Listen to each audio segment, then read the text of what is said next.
আসসালামু আলাইকুম। বরকতময় মাস রমজান আমাদের একদম দাঁড়ে কড়া নাড়ছে।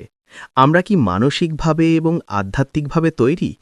অনেক সময় দেখা যায় রমজান আসার পর আমাদের গুছিয়ে উঠতে উঠতে ১০-১৫ দিন পার হয়ে যায়। তাই আজ আমি আপনাদের সাথে শেয়ার করব ১১টি গুরুত্বপূর্ণ প্রস্তুতি যা আপনার রমজানকে করবে আরও অর্থবহ এবং সহজ। ১. খাঁটি নিয়ত ও তওবা করা। সবকিছুর আগে মন পরিষ্কার করা জরুরি। বিগত দিনের ভুল ত্রুটির জন্য আল্লাহর কাছে ক্ষমা চেয়ে নিন এবং এই রমজানকে জীবনের সেরা রমজান বানানোর দৃঢ় সংকল্প বা নিয়ত করুন। ২. কাজ এগিয়ে রাখার বা প্রি প্ল্যানিং। ঘরের বড় কোনো কাজ, কেনাকাটা বা ঈদ শপিং সবই রমজান আসার আগে শেষ করে ফেলুন, যেন রমজানের দিনগুলোতে আপনাকে মার্কেটে দৌড়ঝাঁপ করতে না হয় এবং ইবাদতে বিঘ্ন না ঘটে। ৩. শাবান মাসে নফল রোজা রাখা। শরীরকে অভ্যস্ত করতে শাবান মাসে কিছু নফল রোজা রাখুন। এতে হঠাৎ করে রমজানের প্রথম কয়েকদিন যে ক্লান্তি বা মাথা ব্যথা হয় তা থেকে মুক্তি পাওয়া সম্ভব। ৪. একটি ইবাদত রুটিন তৈরি করা।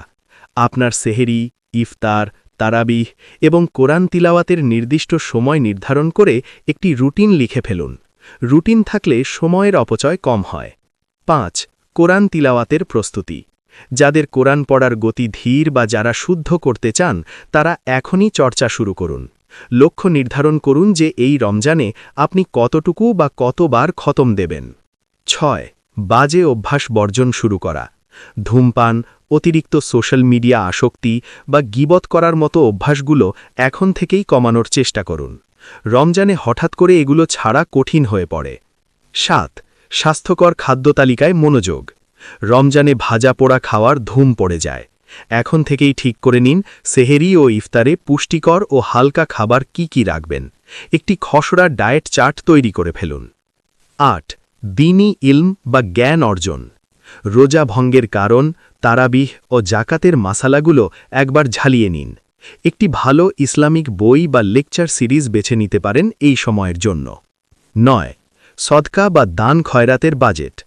রমজানে প্রতিটি নেক আমলের সওয়াব বহুগুণ, তাই আগে থেকেই কিছু টাকা আলাদা করে রাখুন যা আপনি এতিম বা অসহায়দের মাঝে বিলিয়ে দেবেন।